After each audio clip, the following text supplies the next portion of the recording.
They're gonna kill the love of my life. Casey! If I don't go back to what I was doing. Our line of work is quite brutal and quite ruthless. How far would you go for love? You steal truck, bring it to me. Then you make your money. Is it dangerous? Of course it's dangerous! Nicholas Hoult, Felicity Jones, with Ben Kingsley and Anthony Hopkins. All this trouble, all this pain, for love. Collide, now playing. Rated PG-13, may be inappropriate for children under 13. Blog Talk Radio. Good morning. This is your host, Llorraine Neithardt. You've reached Venus Unplugged, and I am a soul mentor in the heart of New York City. And what we do here at Venus Unplugged is we explore the archetypal realms of Venus, both the profane and profound, and it's from the holy to the harlot, within and without, the reality of psyche, lady soul, all things Venus, both in male and in female. So that is the realm of beauty and love and sometimes war. So what we're exploring now is the Valkyries, which are also known as the Wish Maidens. So with those who know a little bit about German mythology, you know, the Valkyries are also called the Wish Maidens because Brunhilde, who is like the badass chick of them all, she becomes the wife and love of the great hero. And basically, Emma Jung, Dr. Jung's wife, is such a wish maiden. There is so much. I'm become very interested here, and we're going to be doing this for a couple of weeks now. Is the Valkyries was a code name for the women that were developed around Jung and his work. So we're talking 1910, okay? And these women had a tremendous, and unsung, but nevertheless archetypal move towards becoming wholly feminine. Not as a man, but through their own inner work, through their dreams, through mythology, and which was startling to a number of my listeners, was at that time, I mean, it wasn't always said out loud, but it was kind of, urban legend, that weren't really quite sure whether women had souls, which is astounding. But that's the way they thought. And Jung was criticized greatly for his encouragement of the feminine, and he just said, hey, man, the soul is feminine. What could I do? And women got attracted, and he encouraged them, and so they became, in a sense, the first disciples, but of their own nature. He wasn't teaching them to be a Jungian. He was teaching them to be them, which was extraordinary in the middle of Zurich in 1911, 103 years ago. These women were drawn to him. I have to remember at that period of time, Freud also was developing, and his whole gig was, women, or at least European women, their hysteria. Well, of course they'd be hysterical. They've got all this gifts and abilities and intellect and psychic abilities, but they just had to, repress it all. Not to mention the grand passion of one's body and heart and soul. So, of course, they were hysterical. Jung felt that, humanity had a hell of a lot going on from the archetypal world. So that's what we're exploring here. So we're looking at Mrs. Jung, okay? She was Jung's rock. She was the foundation. Now, the symbol of the rock is very interesting because when we dream of a rock, the rock is the true self with a capital S, S-E-L-F. The enduring stone, or you've talked about the stone in alchemy, us that is enduring, that is eternal. And Jung needed Emma, okay, to be that, because when he was going through his kind of rite of passage and madness into the unconscious, he needed to come back from his explorations. Nobody was going in there, at least in the Western world, okay, and certainly not in Zurich. He was going into the depths of the unconscious in this uncharted water. So he needed Emma and his 5 children to come back from his explorations and just say, I'm Carl Jung. I live at this address in Zurich. I am a husband, my wife, and my children. And he needed that to be very grounding in reality. So here's Emma Jung, who actually she came from one of the richest families in Switzerland. She really helped him tremendously. And then along comes Toni Wolff, which we'll talk about next week. Okay, kind of her. We'll just talk about that. It's too exciting. I want to leave it just for its own. So what Mrs. Jung did, Emma, all right, she realized that she needed to be that. So I'm sure she had a strong Hera in her chart. Hera is the one who's married to Zeus. Hera's worst trait is jealousy and possessiveness, but Emma didn't carry that negative side, at least openly. She knew, women would always fall in love with Jung, and of course he was a Leo, so why not? And but she was the foundation, and I think she grew in wisdom. And there are many, many marriages and relationships where the wife becomes wife-mother, but nonetheless the stone to the male psyche. And if we know that's going on, that doesn't mean you're going to, take on the whole archetype. You just say, no, for this person, I represent this. I could do that. But for myself, I represent something else. And if we know what we're carrying, the projection we're carrying, and if we know how to relate to it and work to it, it doesn't become a problem. Because it's truly not our identity. It's who that person needs us to be. It's like being a mother or father. The child, and the more childish we stay, the more we want the mother and father to ever be the mother or father. And woe to the mother and father that's not kind of carrying out the fantasy of what we expect them to be. And there's a high price to pay, just like there's a high price to pay as the child if we're not kind of mirroring the narcissism of our parents, if our parents happen to be narcissistic. So this is very important to understand, these different women who are really bringing in the feminine in a completely other way, not the feminine in opposition to the masculine or with the masculine principles, but things that were coming up from their own soul. They were being taught, because that's what the Jungian work is about, or archetypal psychology. Psychology means the logic of psyche, and learning to speak this.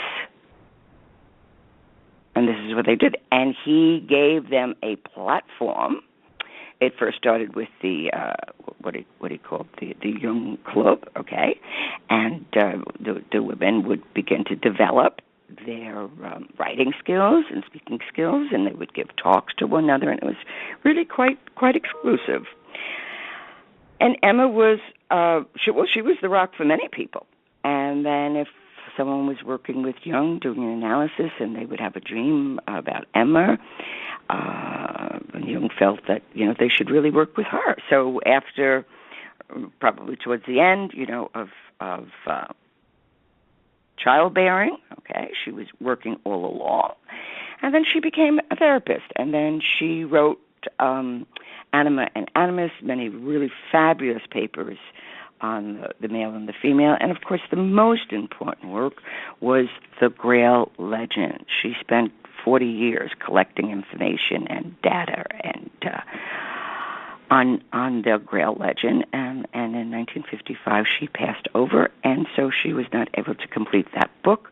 So Jung asked Maria Louise von Franz to take those notes and finish the Grail legend from a psychological point of view, written by his wife.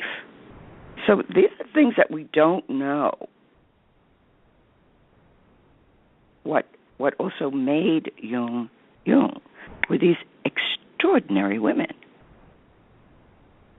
and equally exploring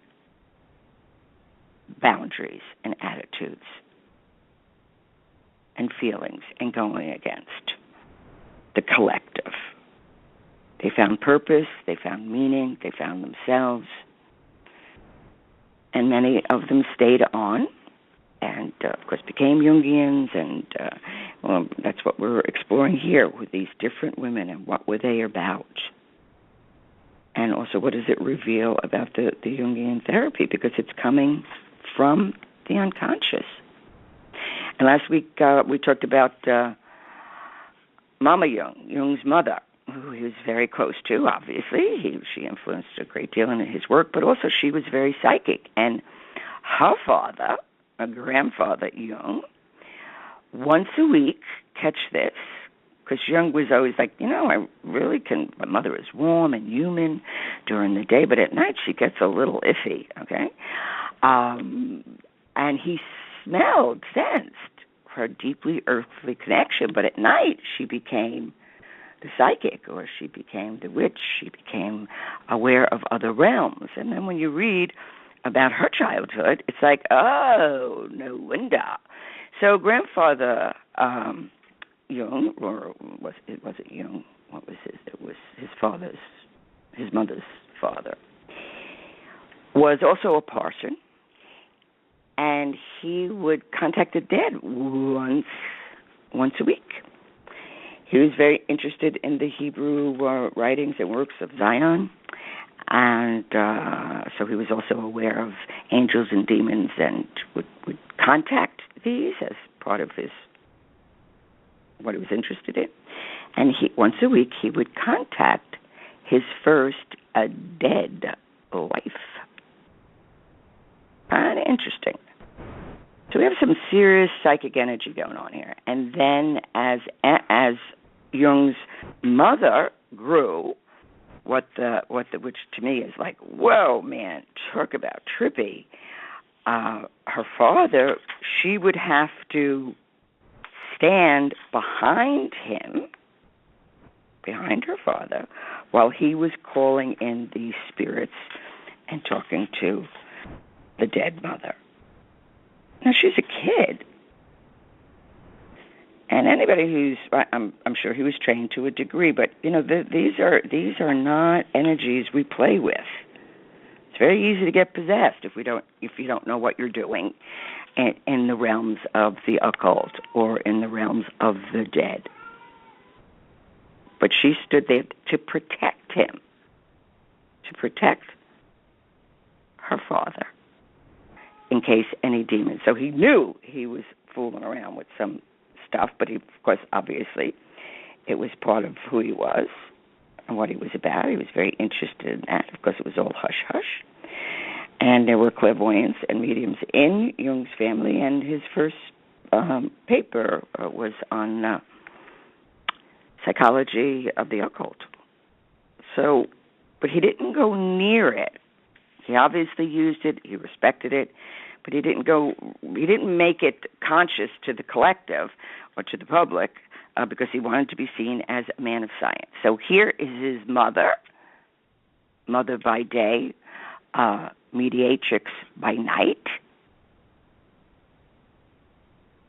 So we know he was very aware of the female psyche and those kind of witch-like, uncanny, illogical jumps of intuition that many women have. And sometimes they don't even know it. It just jumps out of their mouth, and the guy is like, what?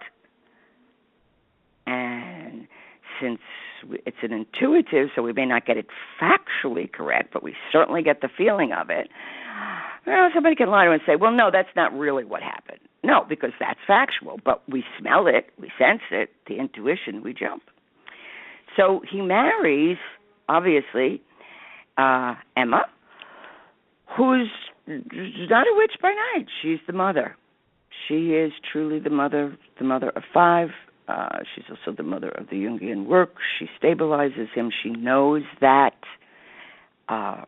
realm and that place so that her husband, who she loved, they both very much loved one another, would not go mad while he was exploring the realms of psyche. So she didn't live out, I'm sure she had her moments getting used to this, all right? But she was very, very intelligent. And sometimes she even would kind of dumb herself down a little bit because she didn't want it to. Now, of course, this is 1910, 11, all right? So be aware of that. This isn't 2014. We've come a long way, most women. But some women will. Some women, because the man needs to shine or the child needs to shine, they will step back, which is cool as long as it's conscious. You know that you're doing it. But if you're stepping back for some unconscious reason that has no particular purpose, that's not cool. You know, we step back. It's like in the ritual of a marriage and a wedding. We step back. The bride is to be the shining. You're not supposed to compete with the bride. That is her day to be the holy one, the shining. She gets to wear the white and the diamonds and the shiny. You just show up and celebrate her. You don't go into competition. So Emma, with all that was going on with the Jung, with all of him going into the unconscious, and she was, of course, terrified that he was playing with such deep and dark waters that he would go mad. And she wanted to make sure that she held that place for him. And then people became attracted to her. So it was a natural kind of evolution. They began to do analysis with her, to work with dreams. And so, and he told her, I mean, she hadn't raised all her children yet, but he said, you know, get off the mother role. Go explore. Don't get off the wife and mother.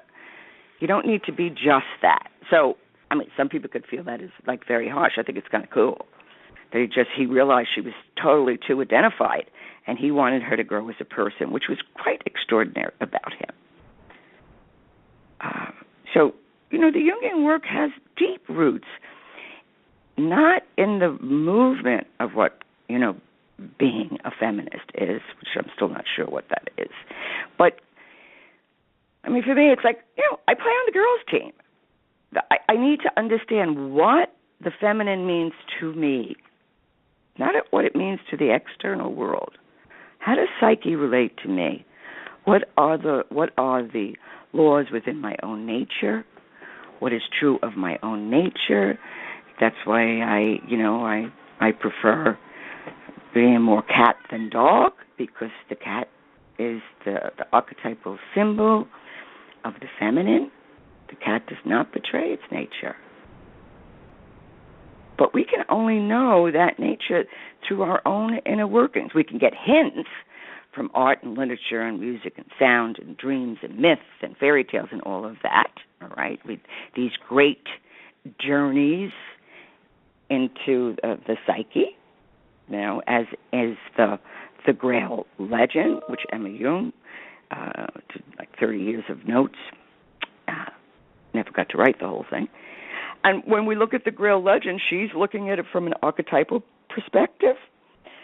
And the Grail legend, I guess, that legend began in around the 7th century, but it also is the root of hero, romantic love. Eleanor of Aquitaine was a troubadour.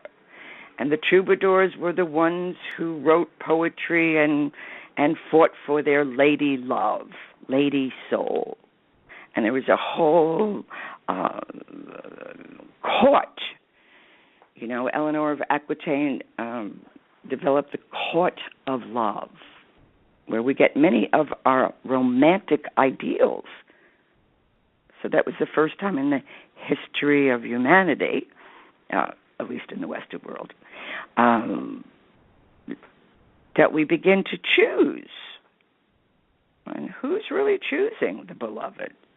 You're not choosing it. Psyche's choosing it. There's no accounting for why we love and who we love and what it's about.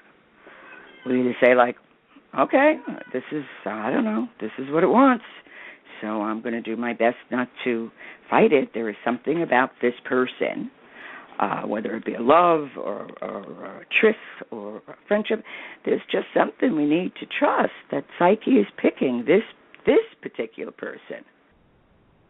Many a times I thought to myself when I encountered a love, it's like, oh, good God, of all the gin joints, you got to walk into mine? Really? Okay. That's what it's about, that exploration, because each person, friend or foe, is going to get you to know your soul better. So here, these extraordinary women, the Valkyries, gave us so much. And if we go back, which is part of what I want to encourage here, is to go back and read the original text of these women, the books that they wrote, everything, because it's top drawer and it is original, and it came from their own woundings and the possibility, and everything else that is written after that, second, third, and it is some part of this. But they were the explorers. They were the badass women of Psyche in their little prim and proper Zurich, of all the places in the world. That would be the name, getting conscious in Zurich. It's like, wow, okay, everybody, the Swiss are known for their trains being on time and everything being so proper. So here are these bands of women, and they didn't expect this to happen, but they followed the natural order, and he gave them permission. And he would say, no. That's the famous quote. I'm glad I'm Jung and not a Jungian. Because he didn't want them to become Jungians. He wanted them to become their own being in their own right. And he knew he didn't know about the feminine. So he suggested, and he looked at, and he named the animus. He knew the males had a soul was feminine. He absolutely knew that. So right then and there, if we could take that on and really have a dialogue within ourselves about Lady Soul, she's feminine, and live from that, and her teachings, you just wouldn't pay attention to what people are, you'd become much more powerful, and you wouldn't be paying attention to what other people say the feminine is. Because I suspect, I see it in my clients, something is emerging both in men and women. Psyche, it is said that we have a soul, but in truth we are ensouled. We are in the center of soul. It surrounds us. And that's what art is about. That's what we're exploring about. That's what prophecies are about. These are these untold realms where, and many people choose not to become conscious because then we have to suffer through consciousness. We know we're doing something against our nature. We know we're a little shit. Or we know, I'm yelling and screaming about somebody who may, oh my God, you offended me, whatever. But it's your own shadow. You chose that person to play that out. That's what power is. And that's what authenticity is. You take it back on yourself, not in a blame, but material for the inner work. You can dance it, you can draw it, you can do graffiti, whatever way you want to work with your imagination, but bring it back on yourself and say, oh, isn't this interesting? I mean, this brought up something in me, but what is that? Don't accept it as the absolute truth, because that's how the ego sees it. The ego doesn't want consciousness. The ego thinks it's God, bless its cotton socks. And that's why, in around somewhere between 40 and 50, we go through the midlife crisis, because we only get about 40 years out of the ego. And then psyche starts kicking in. Now, if we refuse that call, the rest of your life is pretty dull. Doesn't have much interest, as opposed to taking on the grand task of wholeness. So the first half of life, we do the things of the ego and have the children and work the job and have the profession. But the second half of life is more about exploring, whatever that may be. I mean, there's no set formula. But if we don't begin to explore that part, it get dried up. See, so psyche animates, gives life to. So Emma Jung had to find a way, and she obviously did it with great dignity, to deal with all these women that were coming to Jung, that were falling in love with him, that wanted his attention or whatever it was, and she had to really, really hold her place. She had a great sense of humor, because she would joke with him when he got a little too pompous. And so she was able to hold her own, this powerful woman, an archetype of wife and mother. And then she developed other aspects of herself. So there are stages in life, and there are seasons in life. We don't do it all at once. And that's part of what the Valkyries were about. They were these powerful women. And the Grail legend, there's one part, they say it's from France, another part says it's influenced by the Celtic realm, world. Others are Persian. It originated in Persia, so nobody really knows. And, in the 21st century, the Holy Blood, the Holy Grail, people know that, or the Black Madonna, or Magdalene, or, all the stuff that's coming up, which is a kind of a retake or a deeper meaning of the Grail legend, which the Western world is deeply in. I personally do not care what rock Buddha found enlightenment. Some people was this true or did this happen? You know what? Just tell the story.